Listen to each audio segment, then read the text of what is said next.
homies? Welcome to another episode of Homievulgaris. It's just me today and a guest, Dalton from Corn Fed with Dalton Pruitt, and among other podcasts. How many podcasts do you have, or did you have? I feel like you've jumped a lot. I have two going right now. Yeah, Two, yeah, I guess they're podcasts slash live streams. yeah. Live stream It's YouTube. like, Just because as they, when they occur, they're yeah, yeah, live streams. And then after the fact, yeah. I guess they're podcasts. Yeah, so I'm like one of the weird redheaded stepchilds because I only listen to the audio because like I only have There's a like lot of people who are prefer, just because it's something to have on while you're doing something else. yeah. So, So how I started listening to your podcast was because back in the day I was subscribed. I was subscribed like a long fucking time ago to the Crowder Boys, which was you, was it it was Crackamico, me, Crack Amico, and Robbie and Goodwin. Robbie And Goodwin, then yeah, Crack left, so now that show yeah, still exists, but it's a different name. Like we rebranded it, so it's yeah, called the Arena of Ideas yeah. now.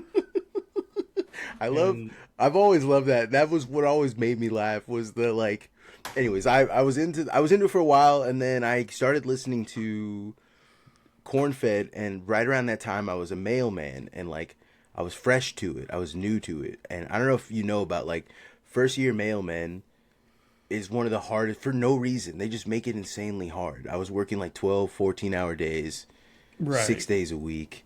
I was fucking burnt out. I had gone through every song in my play on all my playlists. I had listened to everything. I was like, I just gotta find it. So I typed in comedy podcast, and since it seen what and like your name came up first, right? And so I was like, fuck, I'll listen to it. And I think I listened to it was I don't remember what episode it was, but it was an episode with you and a co-host Sal at the time, and the two of you were talking about how bright and like awesome like the future was looking. Especially Sal was talking about like, yeah, everything's looking great, and like, and then literally the next episode, he's like, my wife left me, everything's falling apart, dog. yeah. And I was like, this is unfortunately the funniest thing I think I've ever. That was a regular theme with Sal until he finally just had to leave for Yeah, good. yeah. And so, but I always liked it, and through my worst times in the mail, hearing the two of you guys just bullshitting, hanging out, that it felt like I was just like a third, like I was on a fucking Discord call with like my two drunkest friends is what it felt like, and I loved it. I was like, Yeah, this is fucking awesome. So yeah, I it's cool. definitely, yeah, I loved it. It's cool how many people enjoy it because it was like for me it was just it's all just this act of desperation. It's like, well, I don't know what else to do. Yeah, I yeah, can't yeah, seem to keep a job. yeah, yeah, There are no jobs. yeah, So yeah, it's like, well, the one thing I've worked hardest on in my life that I have any sort of skills in is, I guess you would say comedy. yeah. I think Uh, low key you're a deep thinker, but I think you don't give yourself credit to do it. You know what I'm saying? I feel it sometimes. I see. um, I guess, yeah. I Yeah. mean, yeah. I guess I suppose I'm like a modern day philosopher. Yeah, this is what I think. This is the move. I think that's what ends up happening is that you get into comedy and you realize that like, in order to chase comedy, you have to be a monster, and if you don't Yeah. want to be a monster, you kind of have to. Well, just I guess this is philosophy now. I I mean, what I noticed in comedy is you do have to be very like assertive and Yeah, you have to really go for it. And yeah, so a lot, I guess a lot of the people that find success in it are the ones who have developed some sort of talent. Like they're not completely terrible, yeah, but also who have like pursued have figured out like I guess like the business side of it as well. yeah. That I feel like that's with everything, right? I think a lot of the Yeah, people, a lot of the people, because I was like an open mic guy, like not really a comedian, but like at just general open mics.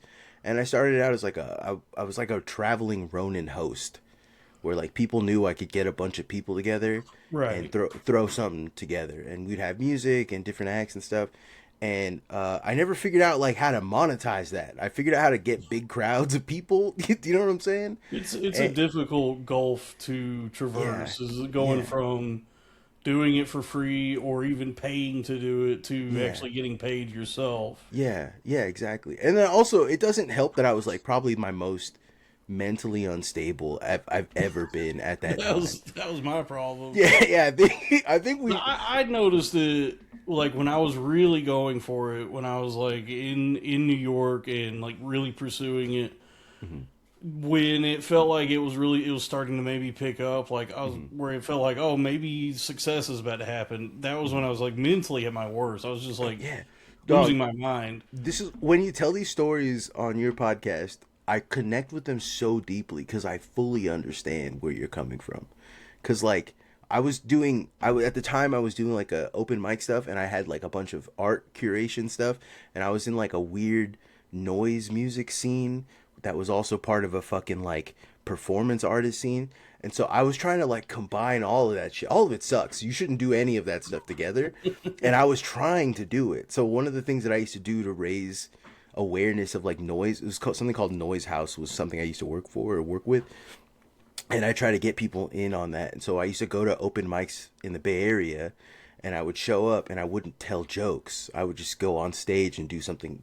I remember one time I I ate bet the wings. audience loved that. They hated I that bet shit. they really resonated with that. Yeah, I think the one time I got a genuine like belly laugh was I went up on stage and I did like a forced mukbang where I ate a bunch of wings Yeah, and like they very love that at loudly. comedy shows. And That's really cool stuff. That's good stuff.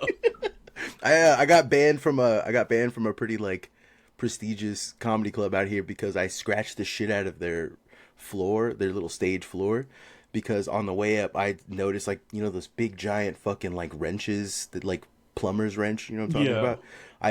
I saw one leaning on the wall, so I grabbed it and I put it on stage, and I tried to kickflip it, and that was my and I scratched the shit out of there, and yeah. they banned me from ever. So I never, so never, That I checks did, out. yeah, I can see how like a comedy club may not appreciate. yeah, yeah. So I never had a chance. You know what I'm saying? Like I wasn't funny in any real particular. I wasn't funny in a real way.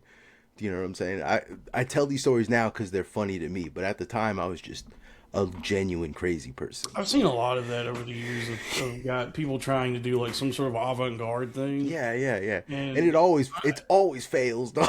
yeah, and to me, I get it. Like I understand like wanting to, I don't know, try something new or create something no one's ever seen before, Yeah. but I've always thought maybe figure out how to get good at creating things people have seen And before. like, right? Figure out the rules before you try to break them. Yeah, yeah, absolutely.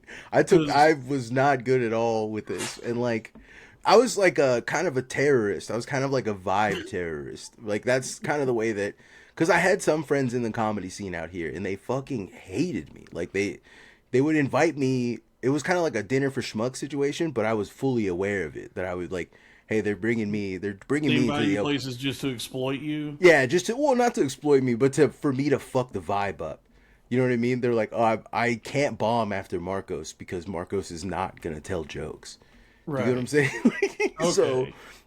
and it was I They're was using you aware. as like a sandbag. Yeah, yeah, and I was aware, and I liked it. I liked it because I enjoyed holding. I enjoyed the like audience being deeply uncomfortable. I loved seeing them walking away.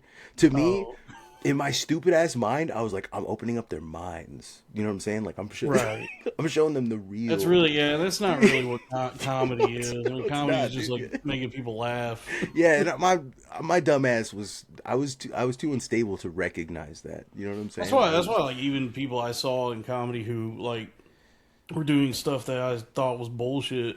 I mhm. always had to like concede that well, it's not for me, but this audience is laughing, Yeah, and yeah, that guy is much more successful than I am. So that, it's like it is a tricky thing to navigate because yeah, I've seen it like where there's people who do are following their dreams mhm. of being a comedian. They do it for years and years and years, and it never materializes into anything. Yeah, yeah. And they're like, Bitter about it.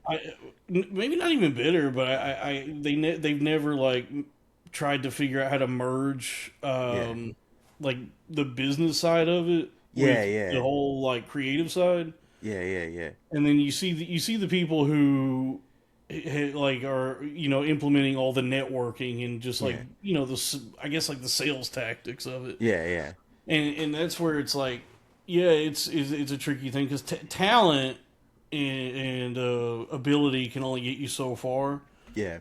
and that you do have to like figure out how to play ball. Yeah. So there's like all these different aspects to I it. also would run into guys that were essentially doing like dark triad Machiavelli shit. Real evil. You know what I mean? There's a Like lot. There's a lot of yeah. I guess there's like a lot of like Game of Thrones type yeah, type guys, real just maneuvers and scheming, manipulations yeah, happening. scheming ass dudes. I Yeah, remember, there's a lot of scheming ass dudes, but it's yeah. It's I guess it is important to remember that it is all very silly. it takes Like, all kinds. Yeah, yeah, it's just a silly thing. But I definitely have encountered that where there's a lot of guys who are a lot of people, guys, girls, whoever, who are only interested in their own self enrichment, yeah, yeah, and they're always just looking for how they can themselves progress and move up yeah. the ladder. My And it's one downfall of those was things that can drive you nuts. Like yeah, I remember getting to a place where I was like, I don't know who I am, and I yeah, don't know yeah, who any of these people are, yeah, and yeah, I feel like I'm going crazy. And then yeah, I was actually going crazy, but yeah.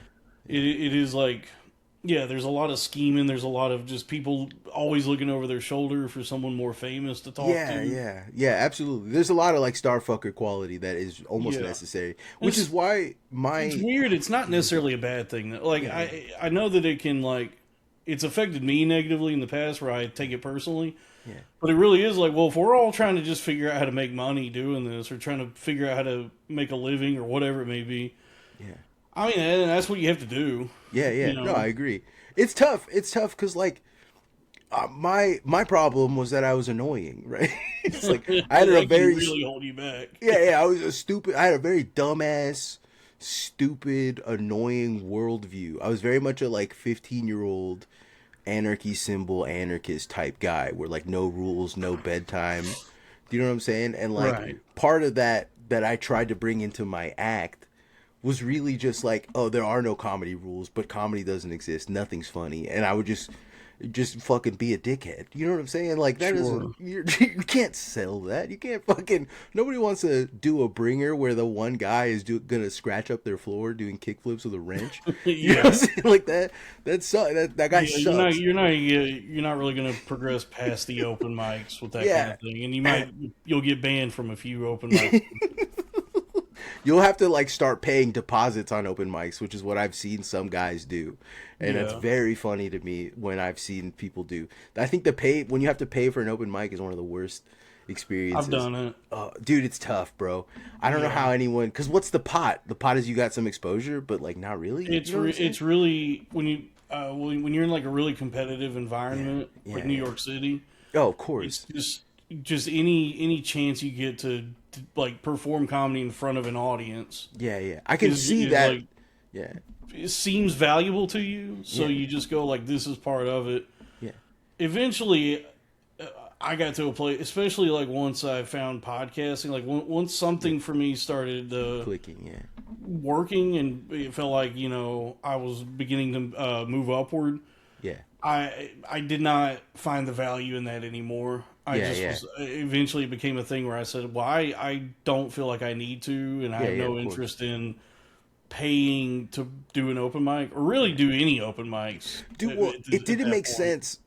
I'm from the Bay Area, right? So like New York makes sense. LA even unfortunately makes sense to pay for an open mic.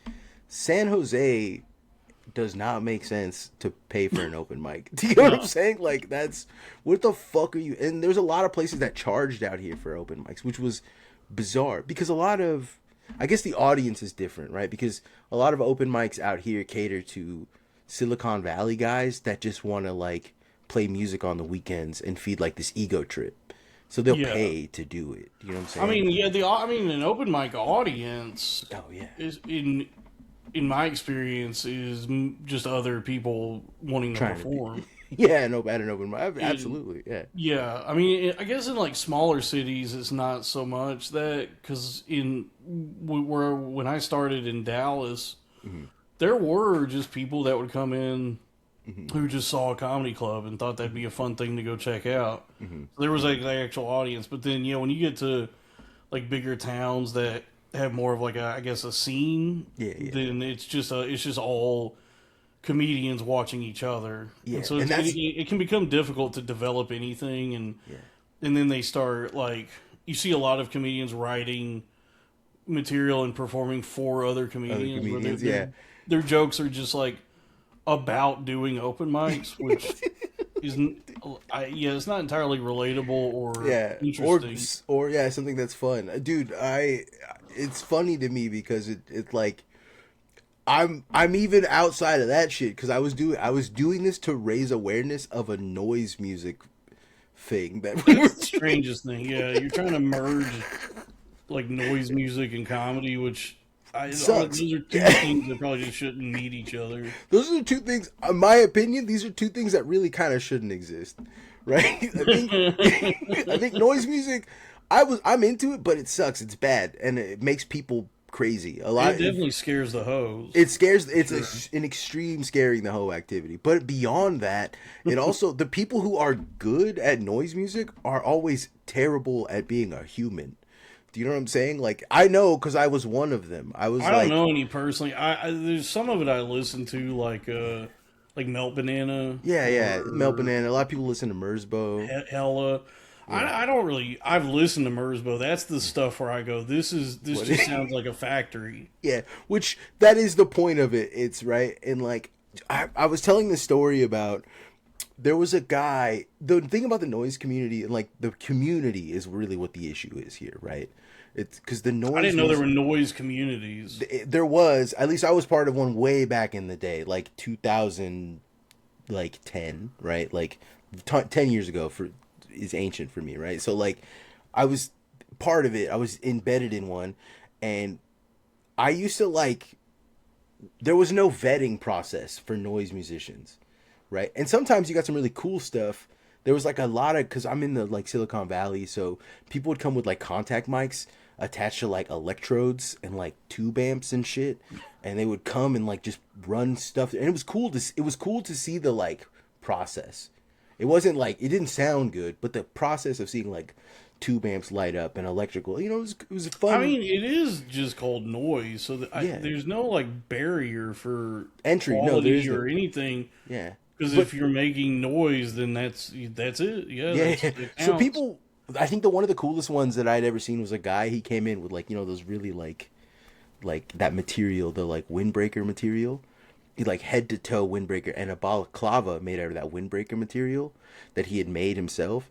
And then he just had contact mics stuck all over him and like the loudest amp ever. And he would just Mr. North Face. yeah, he would just like, and it would echo, and he would hit pedals, and it was honestly fun to watch. It was a fun night to just see some shit that probably to see and hear some shit that probably no one has ever seen or heard, and that's kind of how we sold it, right? It was like, yo, you'll probably never come back to this, but it doesn't matter because it's a novelty. The whole point is a novelty, right? Right. So that's kind of what we were doing, but I would like I remember because people would start getting there was a guy named Mr. Violent Rapist, that was his name.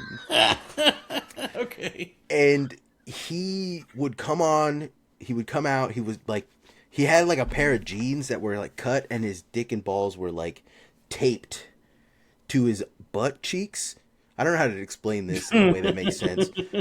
And so he would just wear like jeans that were cut so you could see where his dick and balls were, but they were taped flat to his butt cheeks. Right, he's And then tugging. and he would just scream and then like hit a bunch of like echo pedals, and that was his act, right? And like people he Seems like got a mixed message though. It seems like inconsistent because if he's Mr. Violent Rapist, but he's got his dick and balls taped up, that's going to impede. a lot of it was I think a lot of these guys were performance artists, were doing performance art stuff, which is like there was a very thin line between if you're a performing noise musician, you are also a performance artist. Do you get what I'm saying? Like if Right. you're just a guy who's hanging out in his bedroom making like weird noises, then you're just a noise musician. But if you're performing it live somewhere, that's definitely more performance art. This does just sound like noise. Because Yeah, there's if you go on to like Spotify or yeah, YouTube or wherever and like search noise music, yeah, the bands that are often attributed to that are still making something that sounds like music. yeah. There's a Like lot of like, Hella yeah, and that Hella kind of Hella thing. is essentially a math rock band, and I don't. Everyone says like it's noise. I'm like it's math rock, Yeah. but it's still It, good shit. yeah, so like I'll listen to that stuff. Yeah. Just listening to just straight noise, just like noises. I don't know. It definitely sounds.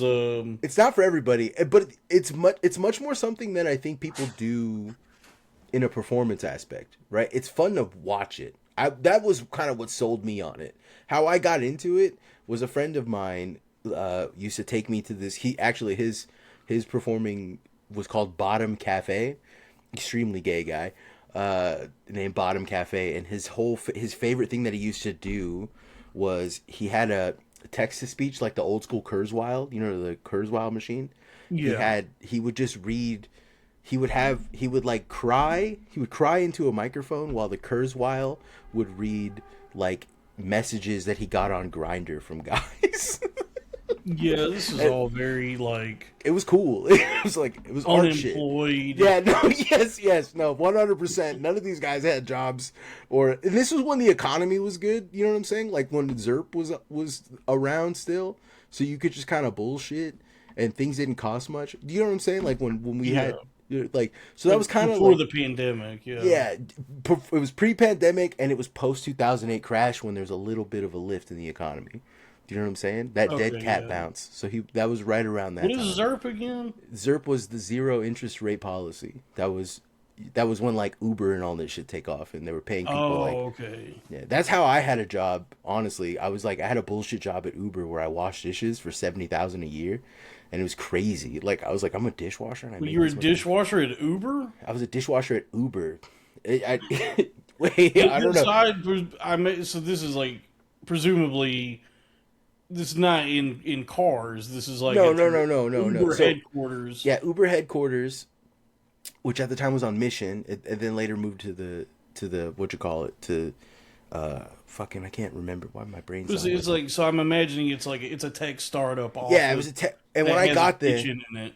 yeah, when I got there, it wasn't a kitchen. It was just a kitchen. It was a small kitchenette. And what had happened was, I had met a guy named Rafi at an open mic, and he was like this older Filipino guy that would sing songs. His only real hit that he had a song called "You Beat the Shit Out of Me," and it was about his wife, his ex-wife, and it was kind of a cute song. And to hear an elderly Filipino man with a thick Filipino accent sing it was kind of a beautiful thing. But he wrote this. I met him. We started hanging out, and I noticed that he had like a Hublot. He had like a Hublot watch, which is a very fucking expensive watch. Like almost like I think it was like a $300,000 watch at the time, and I remember being like, So in the same realm as like a Patek. yeah, yes, and I was like, and I remember being like, yo, that's a nice watch, and he goes, oh, I got it as a gift from my job, and I go, oh, what do you do? And he's like, I'm a CEO, and I'm like, get the fuck out of here, right? Like I was like, it's, and I said, like passing, I said, oh, you're a CEO, give me a job. And he's like, we'll talk about it. And I'm like, all right, whatever. A few weeks passed, and he messaged me on Facebook, and he's like, I have an account that's coming online. This is like 2011. He's like, I have an account that's coming online. They're very small. Would you like a job? And I was just like, you're fucking with me, right? I thought you were. I don't think you're an actual CEO. So I would go there. Sure enough, he's a CEO. The small account that he was talking about was Uber, and they needed what at the time they called a day porter, but it wasn't a day porter.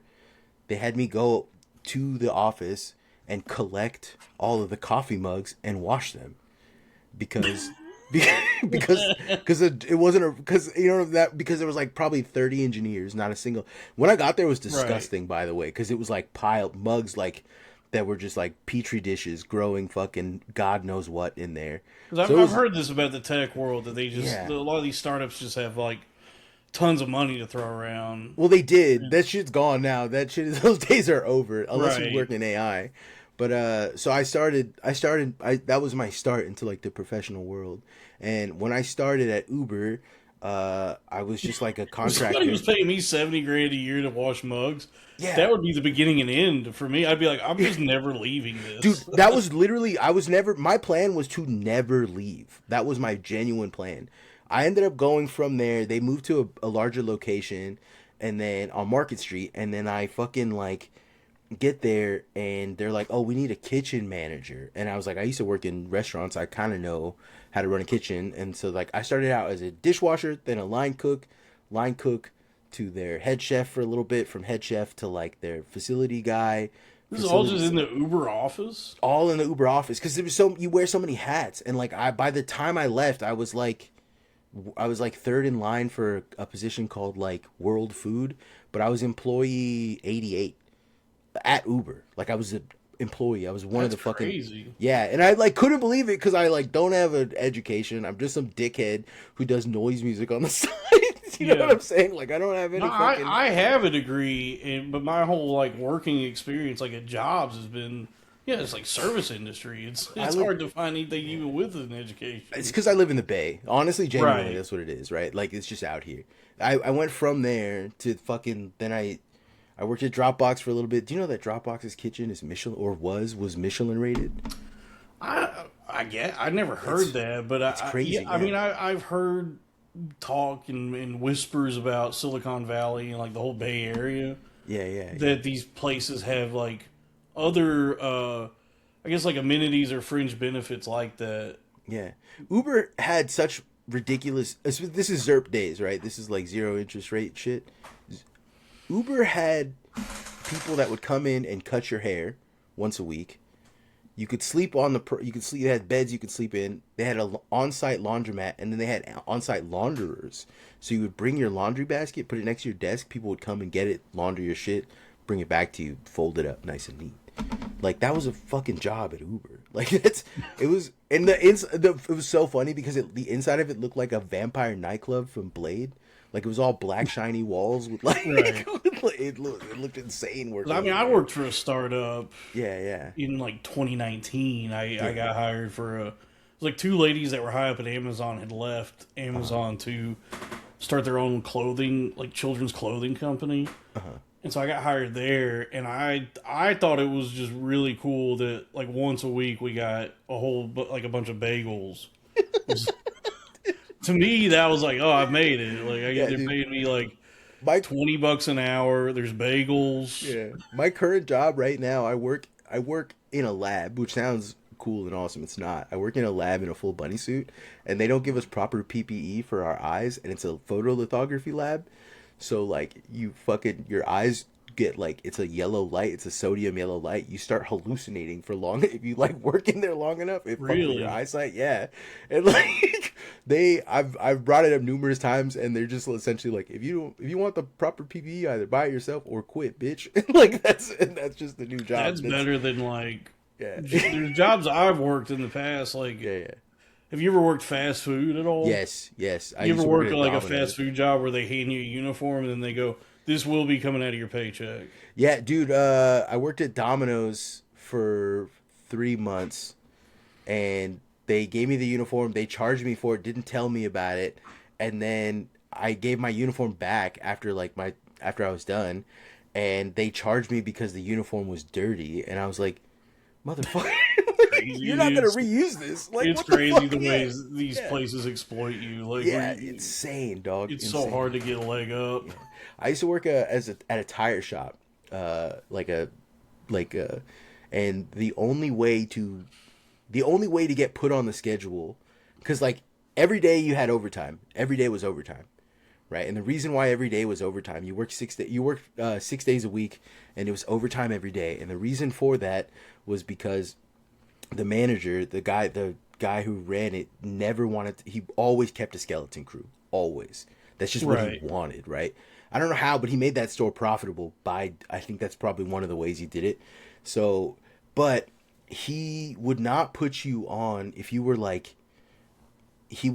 the overtime is the only way that the job was fucking livable. Like, you were capable of like actually supporting yourself? Because I think at the time the wage was like $7.25 an hour or something like that. Well, yeah, which is just the federal minimum wage. Yeah, which was fucking nothing, right? And like you you couldn't live off, so you needed that daily Especially where overtime. you are in the Bay Area. Yeah, dude, yes. Yeah. It's especially yeah, dude, it was not so that daily overtime was the only way that you could keep that job, right? And like so if you didn't have that daily overtime, the only way you would get it though was every Sunday, your only day off, you had to spend your Sunday at church with him. And that was just like and I am not religious at all, but that month I would be there every fucking Sunday kissing his ass, and I hated it, dude. I hated that I had to my one day off. I had to waste fucking like 4 hours in church, and one of these fucked up like it's just I was Right, I so you hated can it. just get time Just so I and a can get half. on the schedule. Yeah, just so I can get just so I can Get get like like $10 an hour. yeah. Yeah, dude. So yeah, I've been there.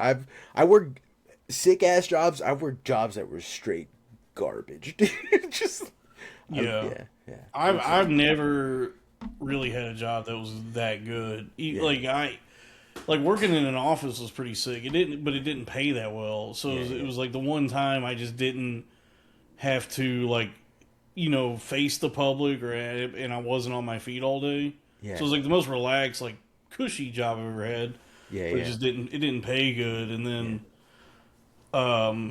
the most recent like W-2 like day job I had is I was doing sales for Comcast. Yeah, yeah. And that was like, I remember that era actually. When yeah, you were, it was nice that it was completely remote, which was like the best part of it. yeah, Was that like I didn't have to go anywhere, but the job itself was a nightmare. It was just Yeah, like because I mean everybody hates Comcast already.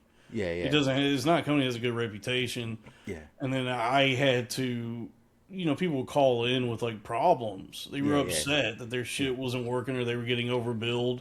yeah. And then I had to like try and sell them a cell phone You had plan. to upsell them on some shit. That Yeah, was I'd get already, people yeah. calling and being like, "Hey, my internet's been out for a week, and you're still billing me for it. Oh, I'm upset." Yeah, can you And prorate me? they'd Yeah, be you can't, screaming yeah. at me like, "You fucking honky!" Yeah, yeah. What, like, Yeah, yeah, yeah. And then because I'm being listened to by all the managers, I have to still put forth the effort and be like, "Well, look, I'm sorry. I really want to help. Let me ask Yeah. you first though. What are you currently paying for your cell phone each month?" That's And they go, "What? Why are you talking about that?" I'm just, dude. I'm trying to help. We're gonna get to why you call. yeah, you help me, help you, right? Yeah, and then they just get mad. They get really mad. Of at course, me. dude. Yeah. Yeah, that's crazy work. Yeah, and It's- so it was. I was pulling my hair out. I was so stressed, and I never could. Yeah. Because I don't. Have you ever worked sales? yeah, yes, yeah. My Yes, last, you know how it goes. Yeah. Where you have like a quota you got to meet, yeah, and then as soon as you finally hit it for 1 month, the next month they raise the raise your goals quota, on yeah, you. yeah. They move the goalposts. yeah, yeah. It's always moving to where it feels like you're never like able to tread water. I just was always sinking, and then eventually I just finally got fired. Yeah, yeah. And so I said, that was like, since then, the job market's been so bad since then Yeah. that, I mean, I apply to like 1,000 jobs a week, but if I hear back from them at all, it's just to tell me that they are moving forward with Yeah, someone other else. candidates. So, I just have been like, well, the thing I've been working toward anyways, being a professional entertainer, I guess, or comedian, broadcaster, I don't know. So I've just been self-employed since then, which has been the best job I've ever had, but also it does not so far doesn't pay that Pay a well. bill. Yeah, no, It that's does the pay. problem. Right? I'm making money. Yeah, yeah, yeah. That's the dichotomy, dog. I think the best job that I ever had that I liked, but I also hated it because it was killing me, was being a mailman.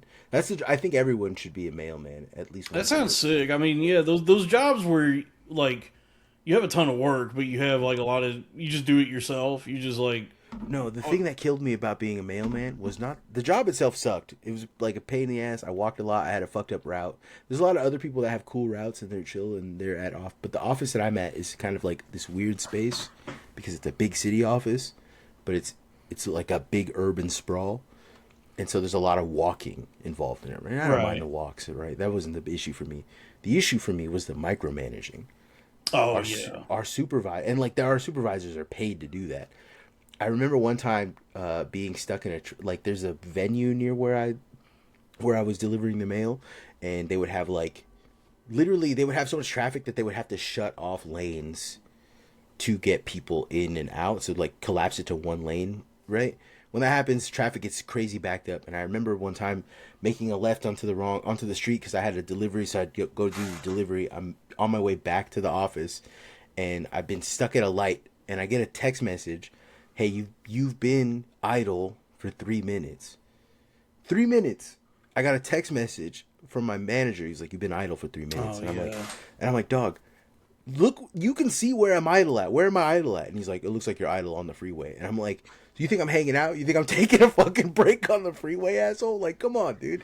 What is nice about working at the post office though is that if once you get comfortable with like the union manager, like union, they can't fire you, so you could just start crazy shit talking your managers. You could just. That's what I was doing. It was actually it made me a bad employee for my next job because now I do that, right? Because That's the thing with any like massive organization, because that's a government job. yeah, yeah. But then like I was at Comcast, but any place that's just like this massive, huge Goliath kind of company or organization, there's just so many layers of management, which Yeah. means that there's people that have to justify their existence. Absolutely. And Yeah. so you get all that micromanagement that have you just got people constantly breathing down your neck. Yeah. That where it's a job where it's like I'm happy to do the work. Yeah, It's yeah. fine. I'll do my job, but that because there's all these different like managers, they have to justify why they are even there. Yeah, yeah. So they constantly are just like demanding so much of you. Yeah. And just like just making it unnecessarily more punishing than it needs to be. Mm-hmm. That's why I do. Jobs suck, dude. Jobs Jobs are a suck, scam. dogs. They're a scam. It's a scam. It's a scam because you don't get paid that well, and you just get like constant. You're just always being like just punished. Yeah, and dude, my favorite exploited. job actually that I ever had was I worked at 7-Eleven. I worked the swing, so it was like in the afternoon, and I gave away so many free taquitos because they were like they were bad, like not rotten, but they were like out of the hours that you're allowed to serve them, and I would just give them away for free. And I gave away so many fucking Slurpees to all the like kids and shit that I became like low key the mayor, right? Like I can see why 7-Eleven would frown upon this. Well, it wasn't franchise owned, right? A franchise owner would probably hate me, but these were corporate owned. And so, because it was corporate owned, they did not do check-ins, like hardly ever.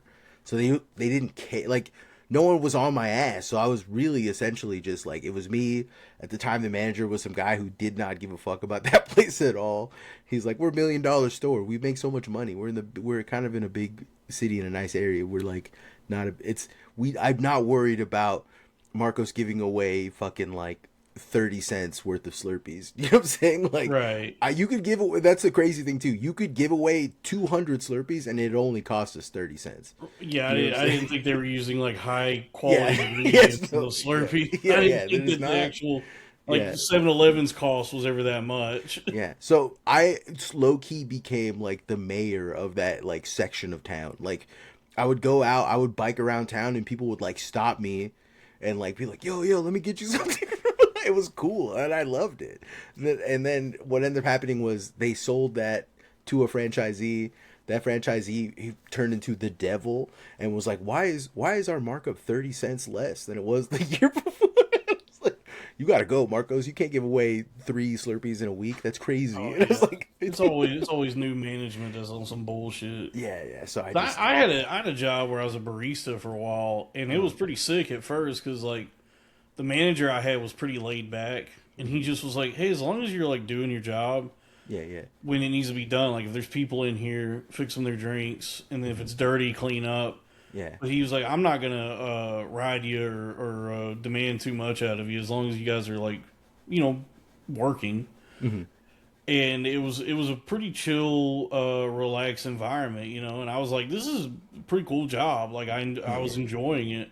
Yeah. But then he got transferred to another store, and then they brought in some like kiss ass trying to work his way up the ladder manager, Yeah, yeah, yeah, and yeah. he made it a living hell. That guy Yeah, was yeah. just constantly dog walking me, and he was Yeah, like, to make like if you want to make a latte, There's like a number of steps involved. You got to pull the shot of espresso, steam the milk, all that, and it takes This is like barista to barista chat, so I know what's going yeah, on. yeah, yeah. So it take like it you know it takes like a couple minutes to make a latte. He wanted me at like a sub 1 minute latte. He'd stand there with a stopwatch timing me when people would order their lattes, and I was getting written up because it would take me like a minute 20 to make a latte. That's fucking crazy, dog. Yeah, and That's crazy work. Yeah. I got wrote up, and I was like, whatever. And then the second time I got wrote up, I was already so frustrated that day.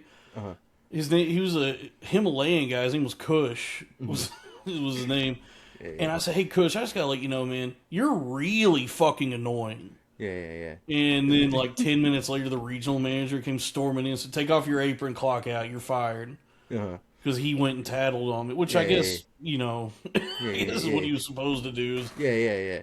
That I was being insubordinate, but that kind of like experience where it's like, you're not getting paid that much in those jobs.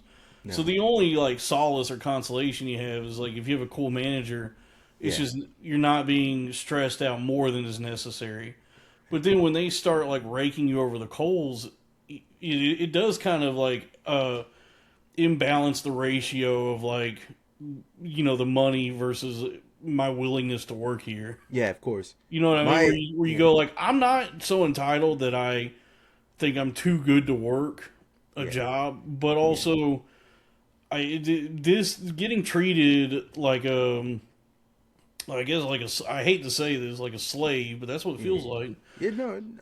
There's no dignity. There's no dignity in it. Yeah. So demeaning, and it feels like unnecessarily degrading. And then you're not even getting paid that much. Meanwhile, there's so many people. I never know how anyone is able to find good jobs or what anyone's actually doing.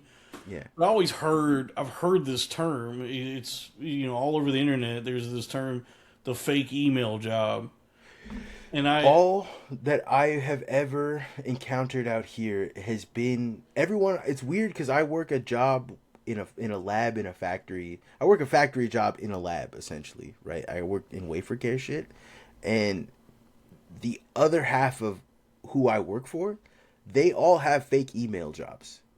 None of them actually do anything. Yeah, and the strange thing, like that sounds awesome to have one. No, it's awful. But it's the strangest like thing about the U.S. labor market. It seems is that the jobs where you actually have to do stuff are the most demanding and least rewarded. Yeah, it's like any job where you're like washing dishes or making drinks or preparing food or any kind of actual labor. You get paid dog shit and you're treated like dog shit. But then these jobs that people do where they either go to an office or they're at home and they just open a laptop and then just kind of do nothing all day. They get paid like $200,000 a year. When I was working in marketing at Mercari, I was making close to $90K a year, and my job was to send 3 or 4 emails a day. Yeah, it's crazy. I was making work because I'm a crazy person. So I was like building trawlers and stuff and doing all this extra shit because I didn't like the idea. I come from like working actual real jobs, and I just kind of lucked my way into that job. So like I was doing shit. I actually got us fired. I got my whole team fired because what happened was I was showing them integration. Part of my job was to do integrations, was to show people integrations for things on how to like fix. Like how to get Facebook to integrate so that it had a button on our little thing, right? Like on our platform, and then we could just like, you can link these accounts. And that was my job, was to do like that kind of stuff. Or if we're gonna do what they called an activation, I would just get everyone in order. And I inherited it because it was like a job no one wanted to do, was something called the social platform. And my job was to answer DMs of people who literally wanted to kill us because we had robbed them. There's no like nice way to put it. We had fucked them out of it was over some bullshit. And I sent it to the wrong address. Well, too bad, motherfucker. It's ours now, and we're keeping the money. And so like, so I was like showing them all this stuff, and as this was happening, ChatGPT was rolling around, and I thought it'd be a great idea because I was like, this part of my job sucks. right? But all the other parts, when I'm doing the creative stuff, when I'm doing all, that's part of the job that I like. Let me show you what I can do with ChatGPT. And I showed my CEO an integration on how we could just answer DMs automatically through He just fired the whole ChatGPT. team. Yeah, he's like, oh, this is great. We're gonna free up a bunch of stuff, and like 3 weeks later, he's like, by the way, the whole team, we're letting go of the entire marketing team. It's gone. Yeah, it turns out the computer can just Yeah, do this. yeah, they're failing now as a company, which is awesome. It's awesome to see that, right? But Yeah, I think a lot of companies are finding out that AI is. Turns out it's actually can't expensive as do shit. what they thought it can do, and it's much more expensive Yeah. than they thought it was going to be. Did you see that story that came out recently? That some company, it was like an AI consultant, had said that one of the companies he was like a Almost client half a of his. billion. Yeah, 500 He million, spent 500 million tokens. $500 million. It had to be Uber, because they didn't specify. They But didn't say what company it was. Yeah, It had to be a company that could have taken that yeah. hit. It's either Uber, Microsoft, or Google. But I don't think Google would do that. I think Google's kind of a little bit more. Google's weird. Google is a weird company out here because like I'm in their backyard, right? Google is a weird company because like in reality, there's probably only 200 people that work for Google, but there's hundreds of thousands of people who work to support those 200 people, so that those 200 people literally don't live in like real life. They live in like the Elysium, like, you know what I mean? Right. Like the fucking, they live in like fake reality where they don't ever have to see anything. And The tech world seems completely walled off from the rest of humanity. yeah, It's I just, grew up. they I don't grew live up in the out here. same reality as we do. Yeah, I grew up out here, so it's really weird growing up because I grew up in a poor neighborhood in the middle of the richest place in the world, like one of the richest places in the world. So to grow Right. up out, it was weird for me being poor, because growing up, no one else was poor. Do you know what I mean? Like, it was Right. very isolating, especially like in high school when I would like stitch my own clothes and shit together, and people would be like, "Oh, Marcos has got like a crazy fashion style." Like, no, bitch, I don't have clothes. This is what I have to do, right? But Like, even then, you're going to a public school, so even yeah, the kids yeah, that you think are rich, yeah. Well, they're not even because like the actual rich people send their kids to private school. the private schools out here are worse than the public schools. I know that sounds crazy. Really? Yeah, the private schools are where you go get raped. I hate to say that, but that's the reality of like what they do. Private schools out here are full of fucking scandals of like sex allegations That's and not horrible good. shit. Yeah, so it's kind of like they would, especially like around It's the kind of the 2000s, opposite of what you want to happen when you're a parent. when you're yeah. So a lot of like public schools, the only ones, this is the shocking thing, the only ones that weren't that way were the Catholic ones. Right, there's a bunch of Catholic private schools out here that are really well done, but they're extremely competitive. So there was a ton of extremely rich ass people in my school, the kids who drove Audis and shit every day, and they were rich, but their parents were like failed parents because they weren't competitive enough.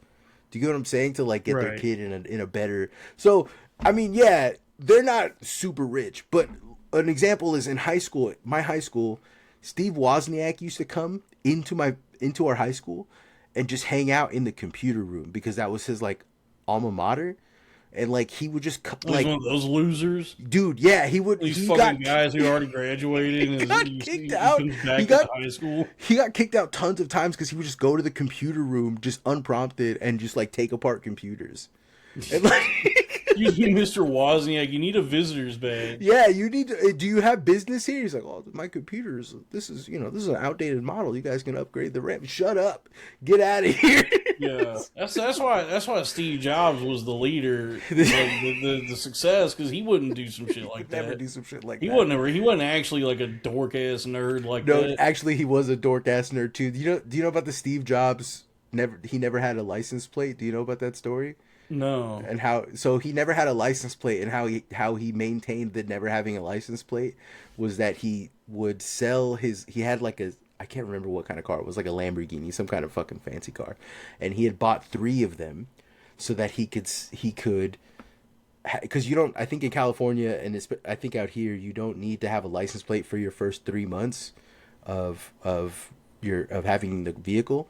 So he would buy the vehicle then he would sell it to someone for like $1 or $200 with whatever the minimum amount of selling it is, and then he would buy it back from the same guy, so he never had to fucking have a license plate. That doesn't sound nerdy at all to me. That sounds like falling out. No, dude, that's nerd shit. Because all it like was king shit.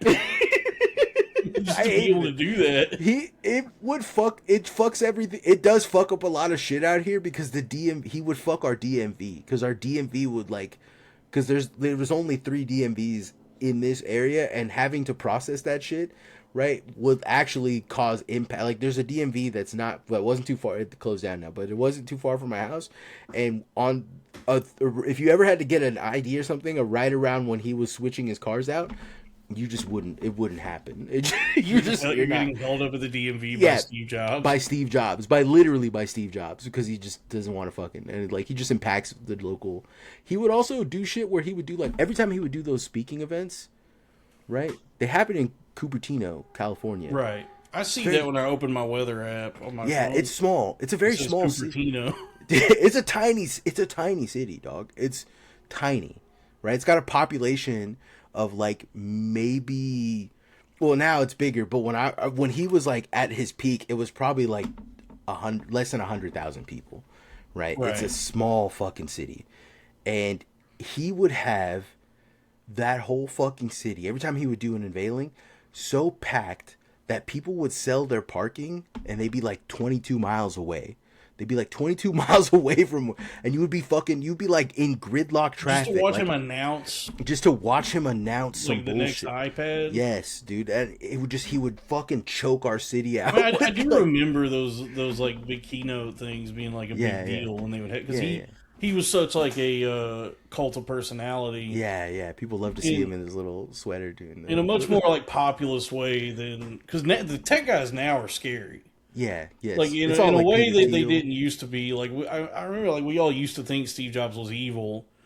I still do. But I mean, he looks like an angel compared to what we have now with like Sam Altman. Yeah, it's true. Peter Thiel and Mark Andreessen and all them guys. I think that there's no discernible difference. I think that the media apparatus wasn't what it was today. Because I remember him being a fucking monster because he would destroy our city all the time, right? And like just didn't give a fuck about this like area. He would just he was like, I'm gonna put a campus here, and it would just fucking gridlock and just completely destroy our city's government. You were closer to it. There's stories the rest of the country just observed it from afar and just were like, oh, the turtleneck guy with the iPhone, cool guy. So they didn't see it, right? For sure. But I think that he definitely was just as monstrous as these guys. If he was still alive, he probably would be absolutely. like one of these like AI trying to bring forth the apocalypse. Dude, he'd be at the UFC. He'd be he'd be at the UFC. He would be at those dinners with all of them and Trump. With those vampires, yeah, dude. These guys now are just like so disconnected from reality? The rest of humanity. Like the shit, like it doesn't even. Because I mean, it used to be like Steve Jobs would come out on stage or any of these tech guys, and it would be like, here's a new consumer product that's going to make life so much better. Mm-hmm. And that was like how they promoted it because they wanted you to buy it, and everybody would, they would applaud and scream and hoot and holler. It was just so exciting. The MacBook Air, you know, but it's like now that like Sam Altman is with that same kind of energy is coming out and saying like, this is going to destroy the United States labor market.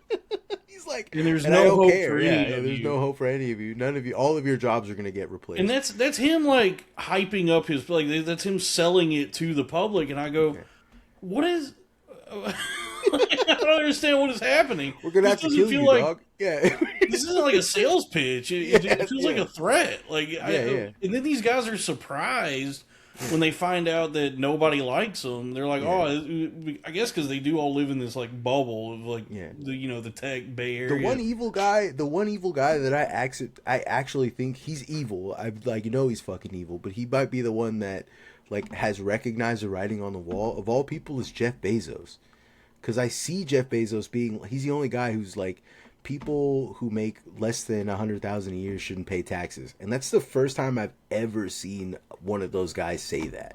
Do you know what I'm Yeah, saying? I'm not giving him his flowers. He's a monster, but no, they also. But I do think I think more and more you're gonna see these guys start to kind of backpedal on that a lot of yeah, shit yeah. because they're finding out that We will eat even them. their bunkers ain't gonna be worth shit Yeah. if people get. They're not gonna like their security's gonna cut their heads off. Yeah. Of course, You know what I mean? of course. So Yeah. they're gonna have to like try and ingratiate themselves back into our good graces because it turns out like they're just, I don't know what their plan ever was. Like Dude, if everybody fucking hates you, This is the thing about like J.P. Morgan, like all the if you're a student of history, right?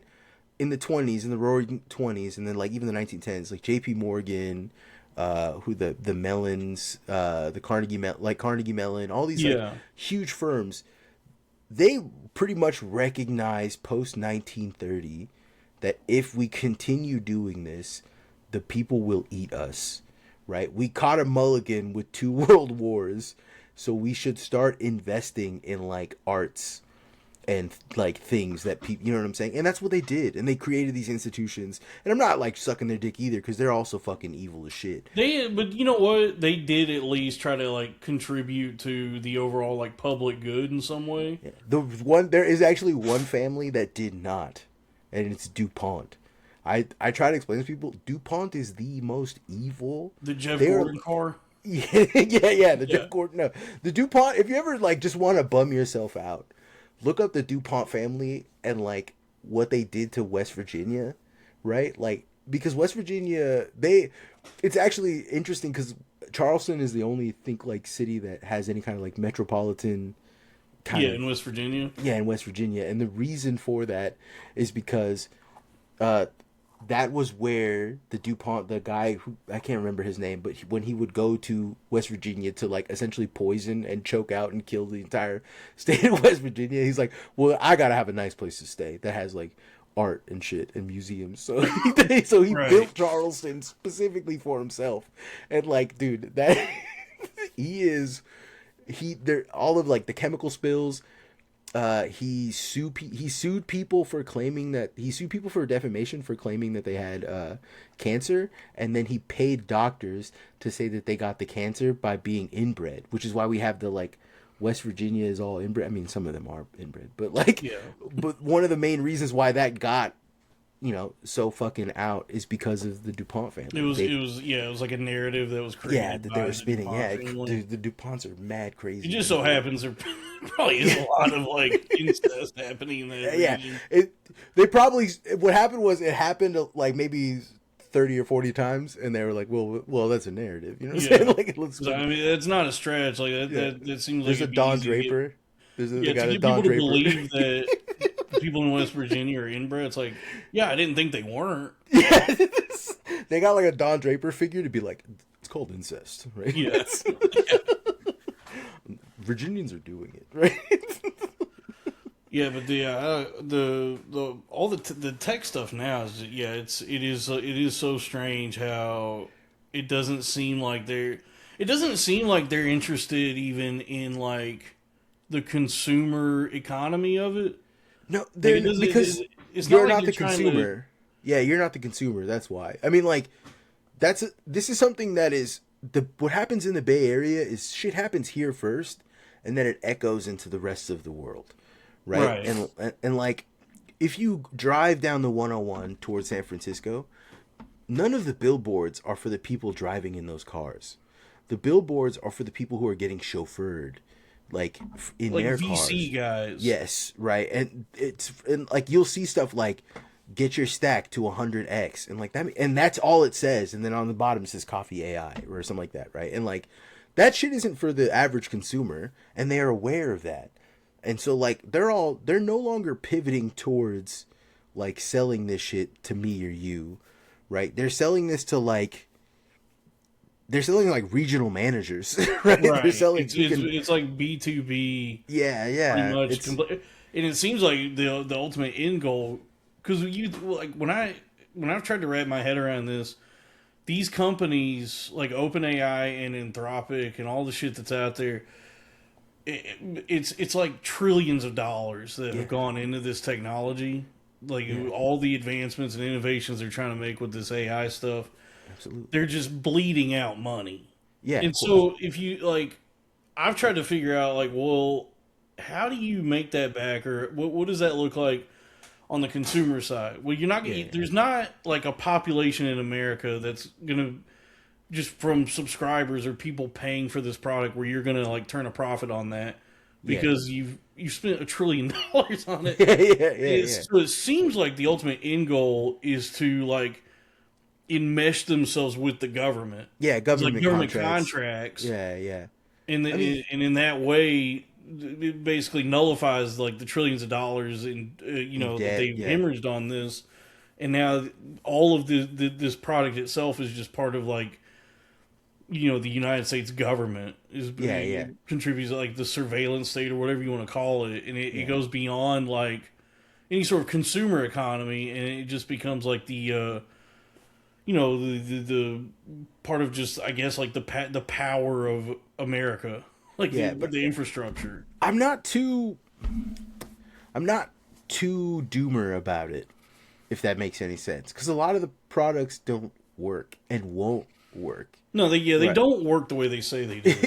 For Yeah, sure. they and I don't think it's like I don't like one of the things that like AMD is running into, like what Nvidia and AMD, what they're one of the things that they're like running into with their chips is like physical limitations.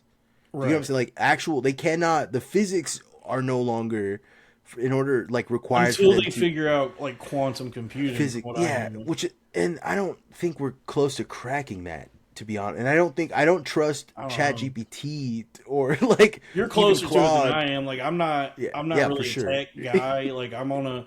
This is a 2019 iMac that I'm on right now. My phone is an iPhone 14. I'm behind Yeah, on everything, and I don't. yeah, I have not really adopted AI in any yeah. other way than like I'll use the Google app, like the image creator, to make Yeah. YouTube thumbnails. I don't.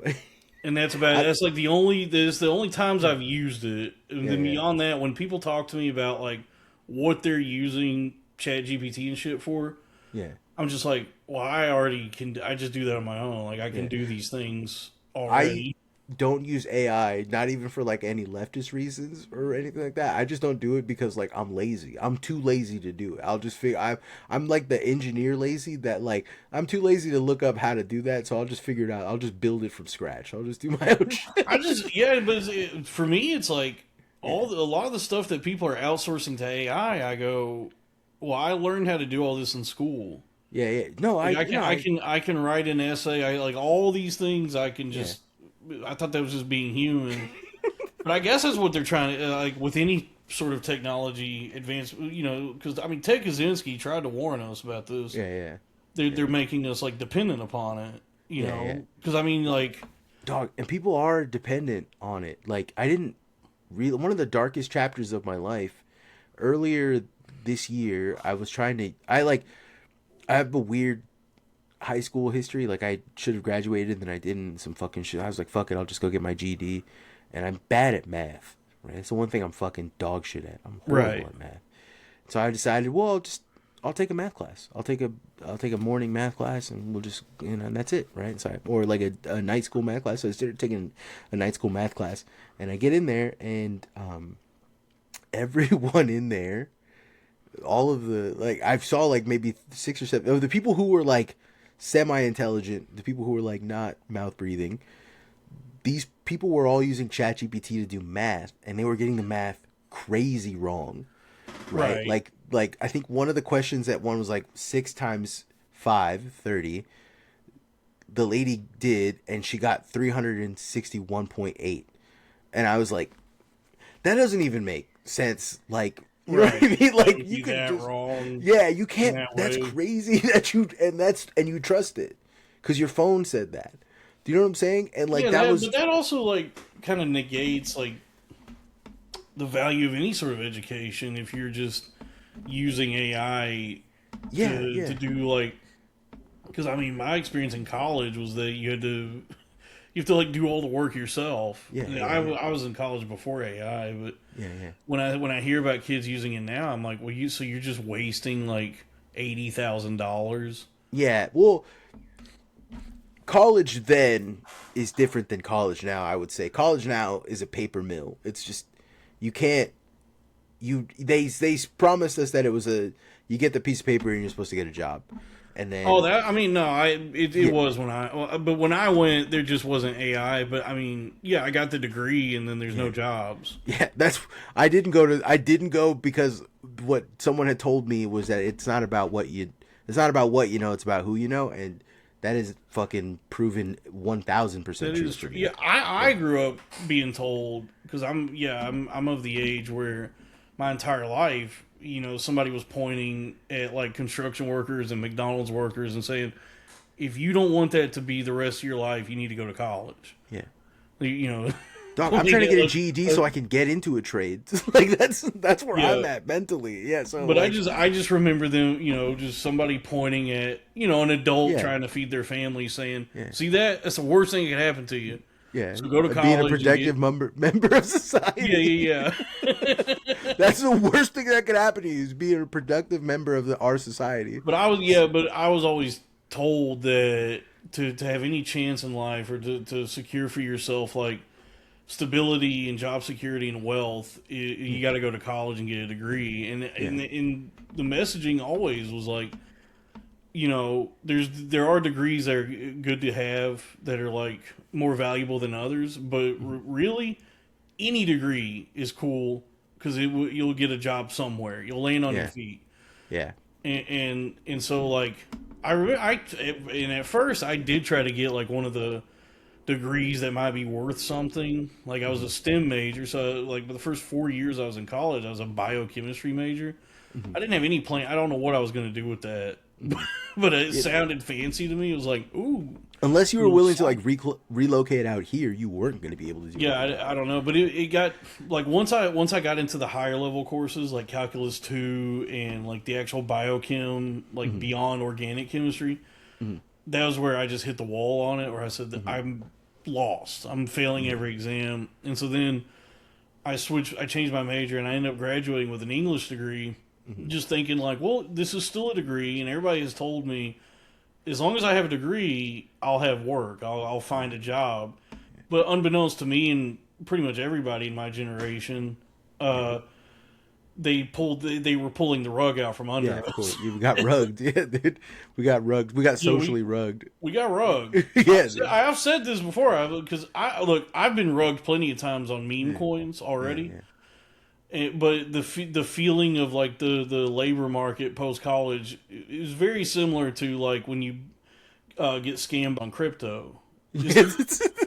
It does feel similar. I will. Yeah, admit it is that. a similar feel where it's like, oh man, I really invested a lot into this. I spent a lot of time on the phone with you. I thought we were homies. Yeah, Like I thought we were friends.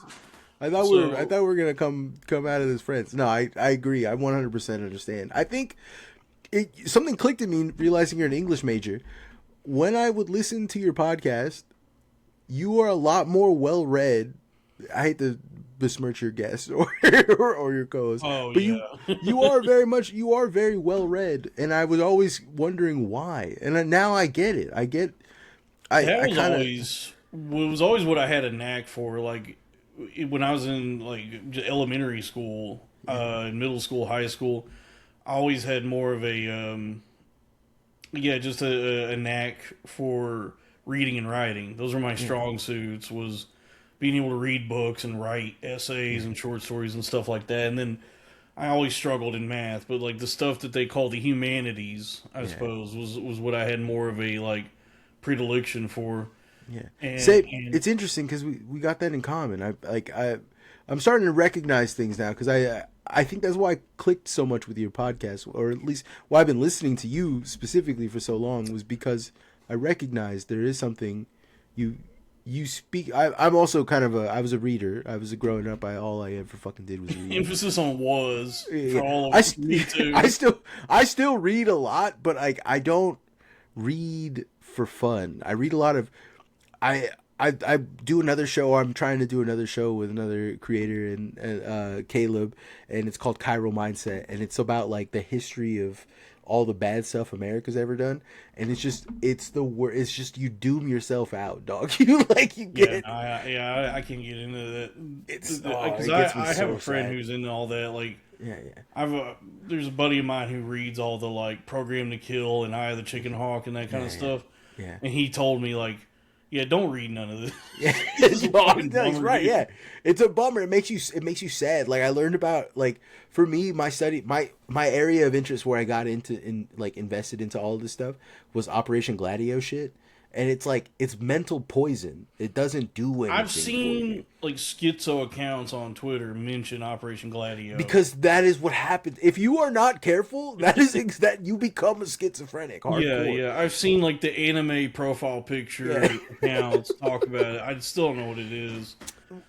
If I told you what happens, you won't believe me, right? That's why it's so makes you crazy. But Yeah. like the long and I can short, tell you one of the rabbit holes I went down because of my love of literature. Because, like, yeah, you're right. I guess compared to most people that are like pursuing comedy, compared to like most comedians, I am well read.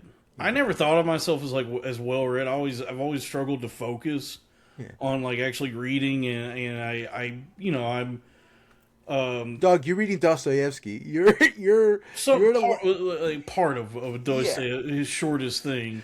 There, But there are people who are in college right now that don't read Dostoevsky. Do you yeah, know but what I'm I've saying? always Like, struggled. Something is as many like actual books as I've finished. yeah, I've always struggled with it because I just tend to be lazy. So I want to be doing other stuff. I guess it's like I want to be doing the thing that's fulfilling and enriching for me, which is reading. yeah, But then I also want to do nothing. yeah, yeah. I just kind of want to lay in Dog, bed and scroll on Twitter. yeah. This is the And that dichotomy of wins. man. That beats me more often than like doing the thing I want to do, Yeah, that I really want to do. You know what I mean? So I'm constantly like struggling, and it's been really bad the last few years because, and it is gets back to what happened, similar to what you're talking about, where you get schizoed because like I've always sought out literature and good books and stuff like that. Like I remember, like at an early age, I'd be in the school library, like picking out like Ray Bradbury books and all the books above my grade. You yeah, know, where I was like, "Oh, you're reading at like a 10th grade level, and you're only in 5th grade," and yeah. made me feel special. Same. So like, yeah, so this is probably like 5 years ago now. In 2021, I ended up having a psychotic break. But prior to that, one of the book I was reading leading up to that was I don't know if you've heard of it, but it was the like posthumously published last novel by Roberto Bolaño, and No, it's called 2666. no, I haven't heard of it. And so it's this book that is split in it's in 5 parts that I think he wanted it to be published as 5 different books, but he died and they found his manuscript and they just published the whole thing as this one like 900-page book. But all the parts of the book, like the whole book is these sort of like different stories that are all centered around this fictional town in Mexico called Santa Teresa. The analog for which in real life would be Juarez. Yeah, yeah, You yeah. know, have you ever heard Yeah, of Juarez? I know Juarez. Yeah, So in real life, Juarez is this town where like all these women will work in these maquiladoras, these like factories, and then when Yeah. they're walking home at night, something abducts them, rapes them, and kills them, and leaves their corpses on the side of the road. And this has been happening for decades. And I say something because in all the years that this has been happening, this is in real life. yeah, yeah. They've never Figured it out. Probably because of the way how much power and influence a cartel has out there. There's never really been any sort of investigation into it. Juarez is interesting. I'm a little bit of a Mexico nerd, but like Juarez is interesting because of where it sits. I think that a lot of the Juarez murders will go unsolved for one, the government is not interested in pursuing that. But the other half of that too is that Juarez like is a bit of a narco hub not just for like cartels, but for like what they call narco tourism, which is like tourists from America coming down. And Right. so they can't. There isn't. But I no, that shit has been going on for It's been going on forever, yeah and decades. they, Yeah, then and now they have no clue who is abducting these women and killing them. And so I kind of knew about that because I grew up in Texas, so it was always on the periphery that if you go down south in Texas, once just don't ever go now down to Brownsville or Laredo, to those like border towns, yeah, because then right across the border is Juarez, and that's all like really bad area. You would just hear about it.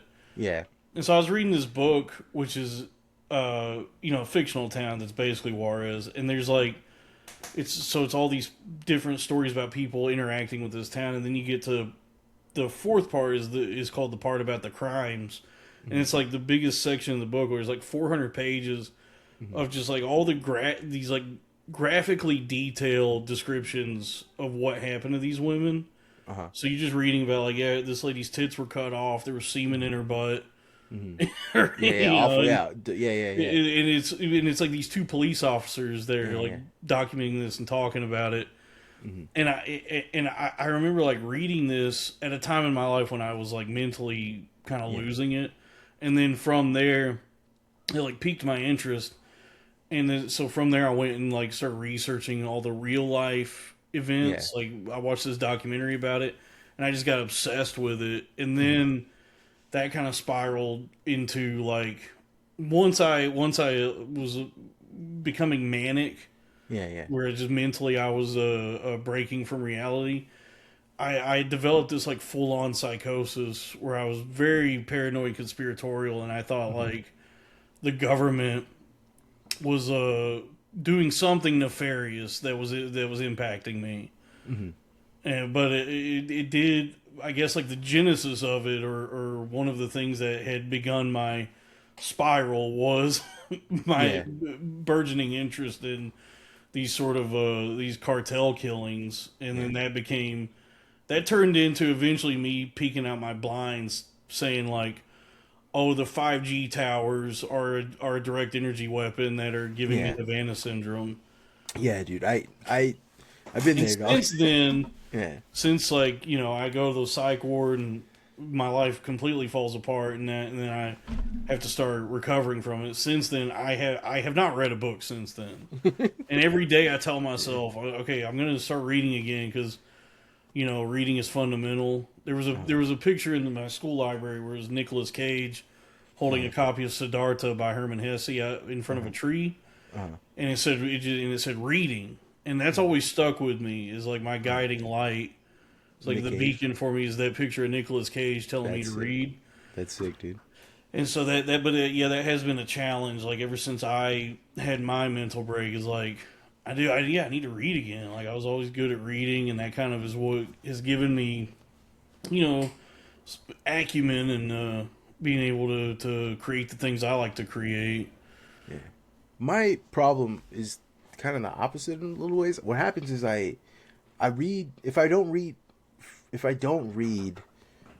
I'm only reading for like serious stuff, eventually I'm a very much I'll eat my vegetables every day type of guy, except for when I get a little candy.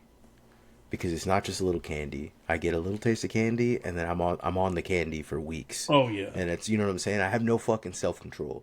I mean, I understand the metaphor, but also I do that for real, dude. Yeah, no, dog, same. Listen, I'm a diabetic, and I'm like trying to kick candy, and it's harder than kicking like crack, heroin, any of that Sugar shit. is so tough. It's fucking tough, dude. And everyone's just like chill about it, which is the most fucked up thing. They're like, at work, at least once a week, someone brings in donuts, and I'm like, you bitch, I'm gonna die. Like you're gonna kill me.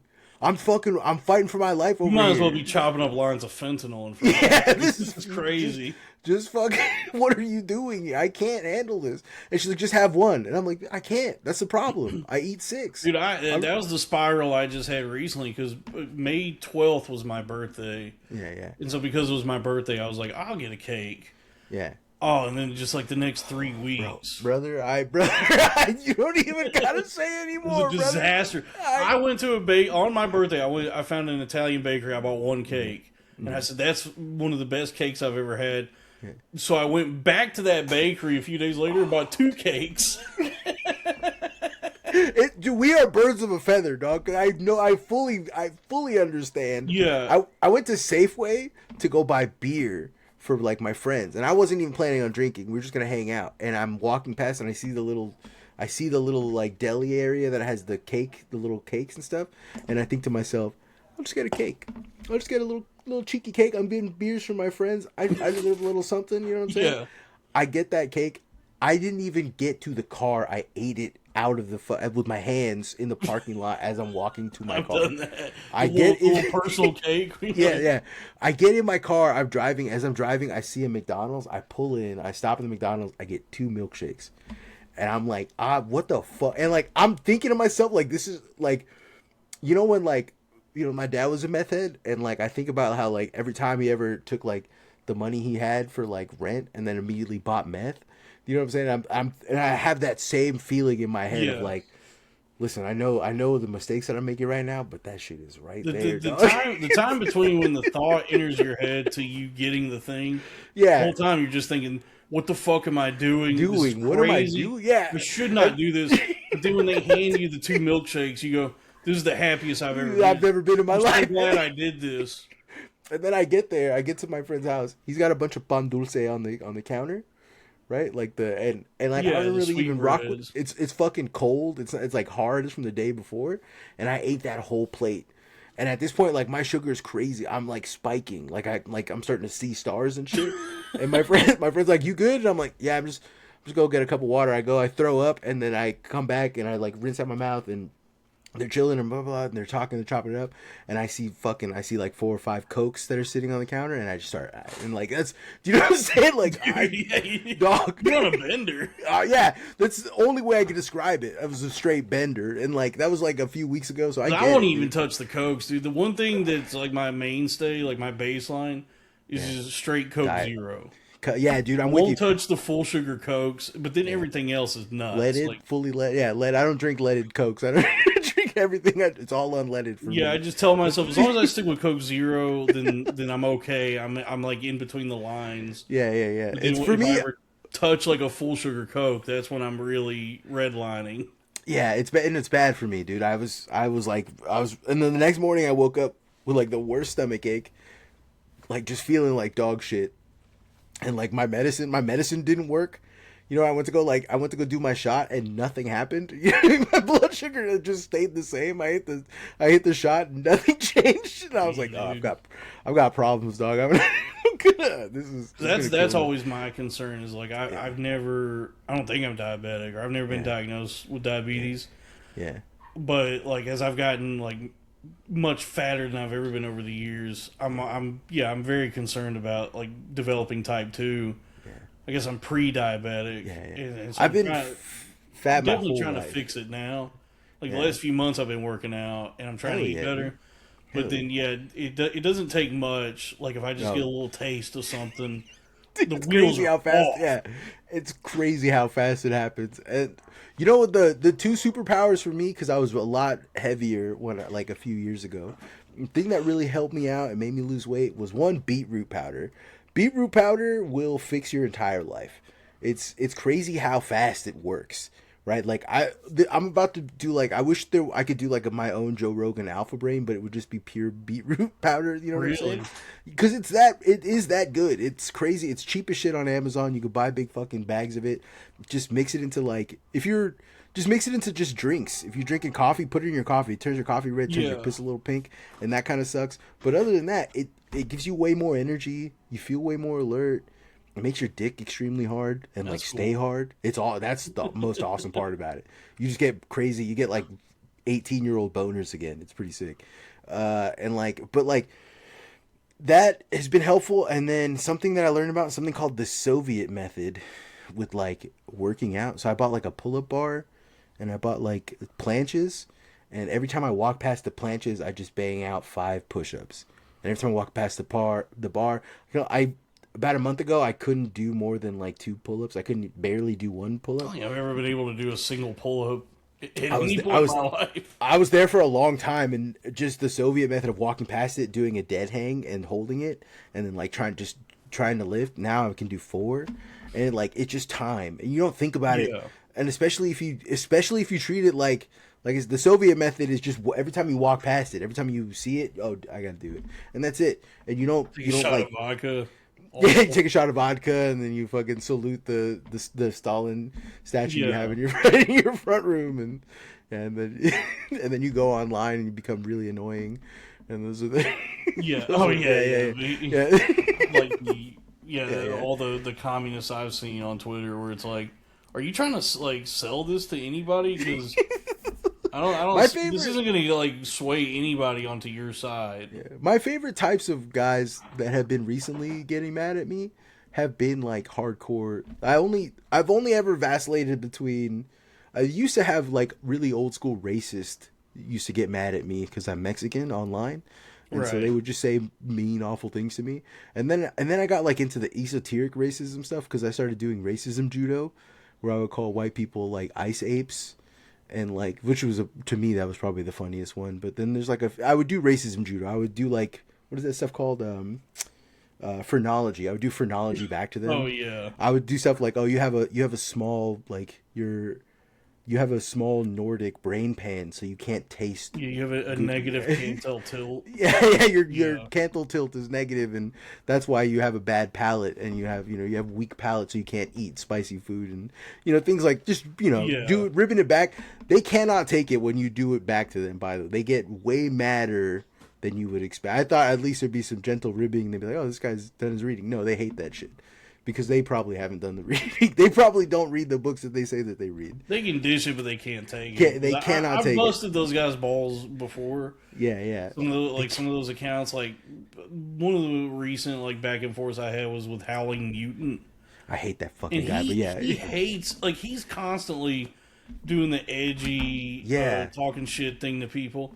If you give it back to him, even a fraction of what he does, he gets so butthurt about it, gets really sensitive, and just immediately becomes the most serious guy on the planet. yes, on Earth. My favorite, he did this to a friend of mine where he like quote. It's a very small account. I think like a 200 follow account. Oh, he yeah. he quote tweeted them and was like, "Oh, report this person to the FBI or some shit." Like, dog, what are you doing? Like, He is like, what I suspect, Yeah. like my speculation is that because when he got doxxed, were you Yeah. there for when he got doxxed? I know about it, but I wasn't there. He got online. doxxed a few weeks ago, and like I don't think doxing's good, no matter when it happens or to who it happens to. Is like, Yeah. don't do that because Yeah, of course. It's bad. It's poison the well. Yeah. Yeah. It causes so many more problems than it solves if it solves yeah. any. Yeah.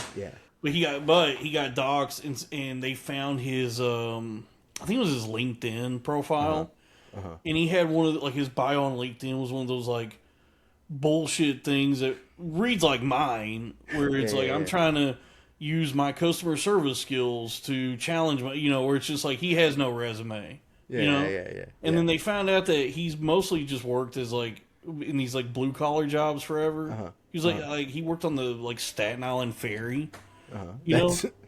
And so what I suspect is that that account has like 200,000 followers, and he gets a lot of engagement on everything he posts. Twitter now is probably just his full time job. Like he's probably making more money doing the posting than he's ever made doing anything else. So he just spends all day, every day, just being like the most vigilant Twitter user. And that's why he like happens upon these smaller accounts and then quote tweets them like that. That's the only way that makes sense. Like, because why would a guy with that as many followers as he have? Why would he be seeing that kind of shit? Like, why would he even know about what 200-300 follower accounts are posting? Yes, yeah. Unless you have your name searches turned on as like a Google search, you know what I mean? Like, I bet he does. Yeah, I bet he also is like either he's probably paying attention to who searches his name. He has some way to where he's notified about that. But he's got a whole army of people that go to bat for him that probably also like will inform him. Yeah, I remember being in like invite early on into my like Twitter career. People weren't quite sure where I was because I was making kind of crazy jokes and shit. So people were kind of sure where my brain was at, like if I was like on the left or on the right. So I would get invited to a lot of like racism chats, and they never really did any kind of like vetting at all. You know what I'm saying? I So was like I I would. was added to a group chat that he was in Oh yeah, no, at I'm one same. point. I was at one point that same thing happened to me. I'm in one right now that they haven't removed me from, and I check in on them every now and then, and it's so funny because it started out as like guys trying to do this thing where they were like, we're gonna use memetics to like make black people look bad, and like I don't know, it was fucking weird. It was a weird thing, and then it eventually got to the point now where all they're doing every single day in there, there's like 10, it's all good morning, they're all saying good morning to GM. each other, yeah, GM, and then the next thing underneath it is a link to their Substack, and that's it. And I'm like, dog, this is bad. Like whatever the fuck you guys were trying to do, you have failed. Like it's been Yeah, years, you didn't ascend to a Gartha yeah, like you you were trying to. yeah, this sucks now. And so like, but yeah, I mean, a lot of these guys are very harmless. They're dolts. They're not. There's a lot of like the guys that I fear are the guys who are like, oh, I'm just asking questions. Those are the guys that suck. I Oh, think the like Jake worst. Shields. Yes, I fall those fucking guys because those are. It's way more insidious to you know what I mean, to try and like really understand what they're trying to do or what they're trying to get at. Do you get what I'm saying? I They're think just doing. well, I think those guys are just really stupid. I mean, I I don't agree. like it's pretty transparently like nefarious what they're doing, Yeah. but I don't even think they think of it that like I just think they're idiots. Yeah, yeah. They're I like agree. useful idiots for some other like organization or something where it like they don't even realize what it is that they're contributing to. Yeah, for sure. I think, and like the monetization aspect of Twitter has really just fucking made people. It's created like an arms race for the most stupid possible. Stupid Yeah, takes, vague takes. Vague posting just makes me so mad, dog. yeah. It's Twitter is that. That's what I gotta keep in mind when I use it now because I'm monetized yeah, yeah, and you know I'm you know I need the money. yeah, yeah. Like Listen, I'm never gonna knock your hustle, dog. So I get it, but yeah, I, yeah, yeah. It's yeah, but I just think that's what I got to keep in mind whenever I'm on there is that yeah. everybody now is just Gotta trying to resent it. get the Elon bucks, Yeah, yeah, and so yeah. that's like the main motivation for everybody. And some of those people are also trying to like secure a future for their white children. I honestly don't.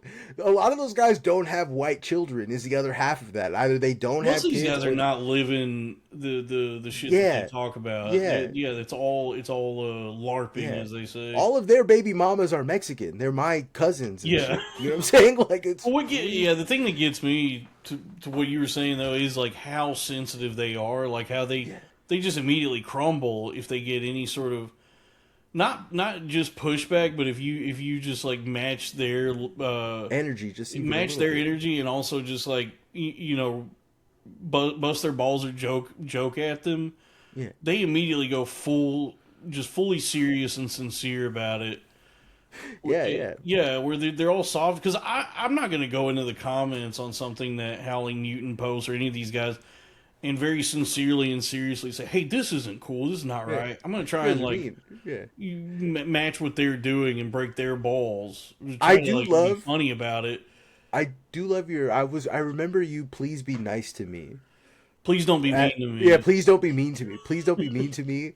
Was I think that is the fucking that is the key, dude. I remember reading that and be like, this guy's a genius, dude. That was just something we stumbled upon. Yeah, Me and Robbie doing yeah, yeah, doing our show, the Arena of Ideas. yeah, yeah, Just that because there were people would show up in our chat and say like rude comments at us, yeah, and we yeah. just started saying, "Hey, please don't be mean to me," and it would just completely disarm them. It, Like, oh, I'm it, sorry.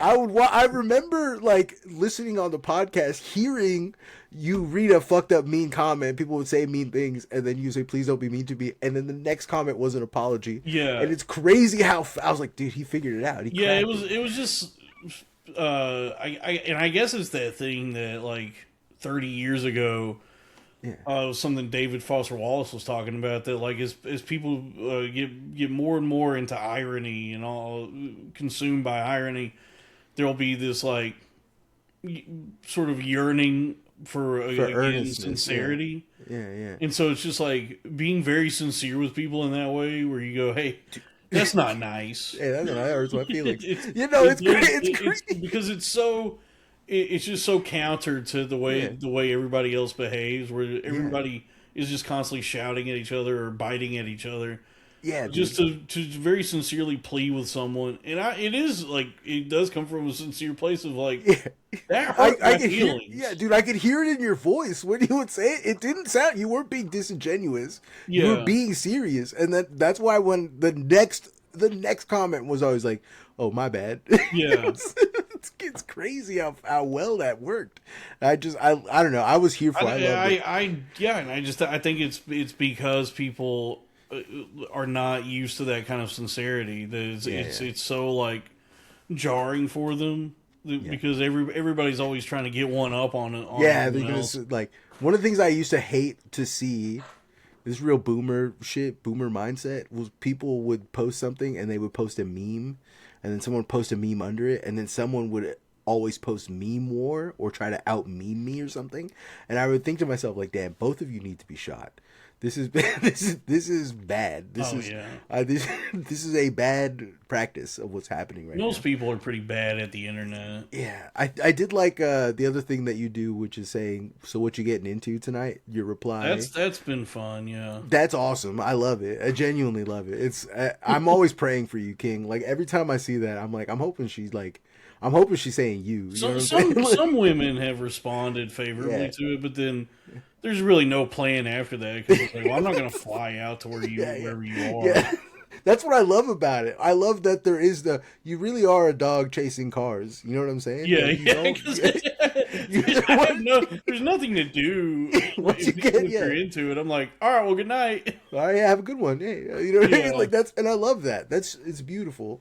It's so wholesome. Honestly, you're probably one of my more wholesome follows from that part of Twitter that you're from, which is like the Gas Digital guys. Oh They, yeah, a lot of those guys, I'm on there all the time and I'm reading their tweets and I'm like, you guys aren't sociologists. You're just a racist guy who stumbled into comedy. You know what I mean? yeah. There's a lot of like, I see where guys are trying to be like intellectual, or try to be, like, philosophize or whatever. Yeah. Well, yeah, everybody's just like a dumb idiot. Yeah. Yeah, that's why I've always been kind of averse to that sort of thing, or even just like, acknowledging it in myself, that because anytime I start to think like maybe I am smart, Yeah. I have to remind myself like, well, even if that's true, what I'm trying to do with my life, or like what I'm trying to create is not necessarily anything that's smart. Yeah. That's not even my goal. So, it's like I would, any intellect I have would go towards just like making something that people enjoy. Yeah. But I'm not trying to like change hearts and minds. Yeah. I do this thing where I convince myself that I'm very well read and well versed in things and I know what I'm talking about. And then I go to research them and I realize that I don't know what the fuck I'm talking about at all. Yeah. And that process is humbling because I don't hide it. I tell people at least once a week, hey, all that shit I was saying last week, I was wrong. Oh dog." yeah, I'm always, I make sure to qualify everything with like, I'm really uninformed. I don't Yeah. know what I'm talking. I have the ability to speak and to communicate, but don't let that fool you in any way. I do not know what I'm talking about. Yeah, I have no concept of what I'm doing or what I'm talking about or what I'm talking about. That's what you were. That's what you were saying something earlier about.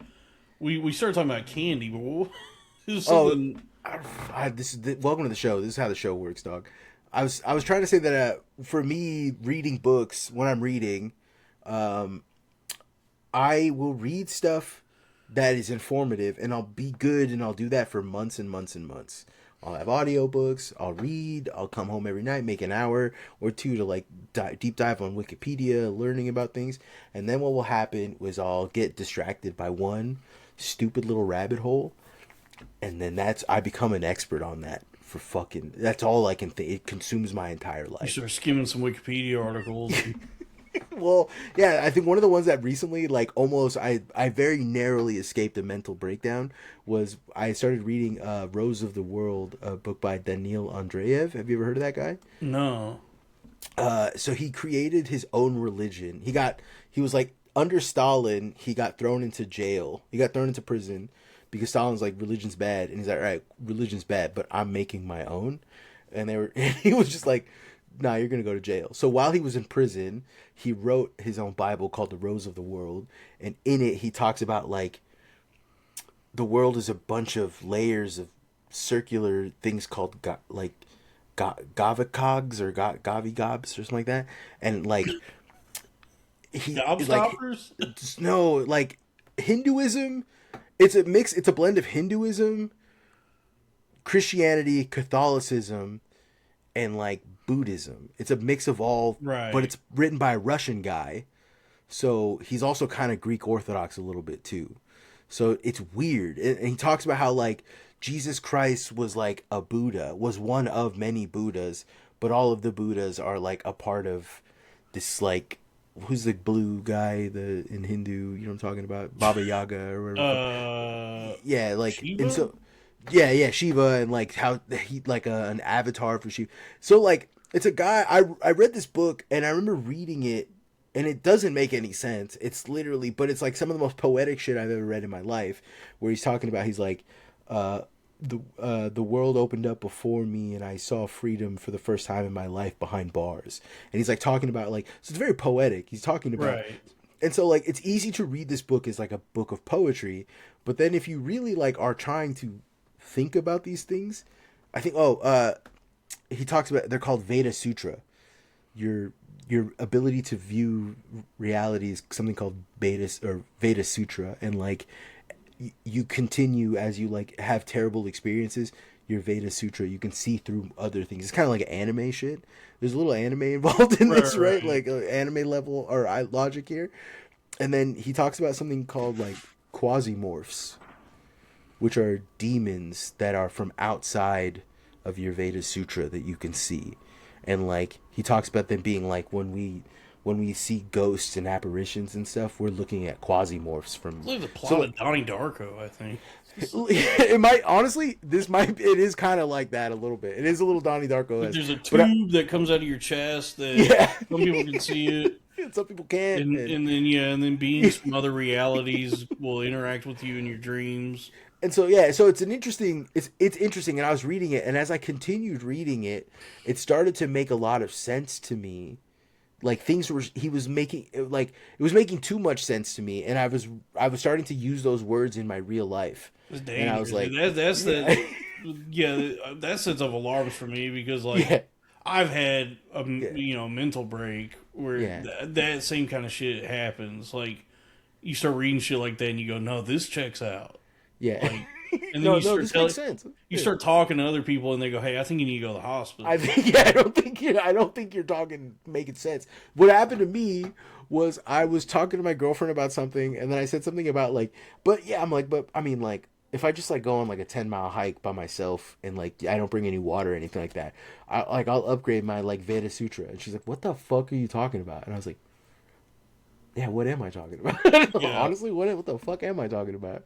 You're right. I don't know what I was doing. Let me see. We've been here for about almost 2 hours. Yeah. I don't want to take away more of your night. I had a blast, dude. I'm so glad you came on. This is fun. Yeah, dude. Do you want to? I don't want to subject you to the Patreon read off because I love it's doing crazy. plugs. So if you want to do some plugs and let people know where they can find you, and then I will do the Patreon read off later. Yeah, I have 2 YouTube channels. Yeah. They are Corn Fed with Dalton Pruitt. Yep. And the Arena of Ideas. Yeah. So Corn Fed is my channel where I do a Saturday show with my friend Dave, and then a smattering of live streams throughout the week. Used to be with my friends Kevin and Sal, but then it's to be seen if they're ever going to come back. But that's that channel is like my own playground. Yeah. And then the Arena of Ideas is live every Thursday, sometimes Wednesdays, depending on how our schedules go. That's me and my friend Robbie Goodwin. So those are the two YouTube channels I have, and then for each of those, there's a Patreon. So there's patreon.com/cornfed with Dalton Pruitt, and then patreon.com/the Arena of Ideas. And then I also have a merch page. Everything I do is part of my network called the Billionaire Podcast Network. Yeah, I love the Billionaire Podcast Network, dude. I love it. And there's a merch page. It's bpnmart.com. So it's Billionaire Podcast Network, BPN Mart. Is that the Dolphin Pruitt shirt? I was low key trying to get one of those. We don't have it as a shirt yet. It's up on the site as a magnet. Right? It's a magnet. Yeah. I remember. I was like, this shit kind of slaps. Shirts are a little more difficult to make, so I don't do shirts as much as like other stuff. Yeah. But we do have a couple shirts up there. We got the original Crowder Boy shirt that has crack on it, and he left. But those are up on the side, 30% off right now, and probably forever. Then we also have a shirt that says the YN Times. I love this. Jesus Christ, dude. and then all the other items are we have stickers, mouse pads, magnets. And we do have one other shirt. It's the one that says "Please don't be mean to me." Yeah, I need to cop that because that's a we have shirt. that shirt, and then we have it as a keychain as well. So there's a ton of because I work with somebody who they take on all the work for this, so I just do the job of selling it. Yeah. But somebody else handles that whole business side of it. Sick.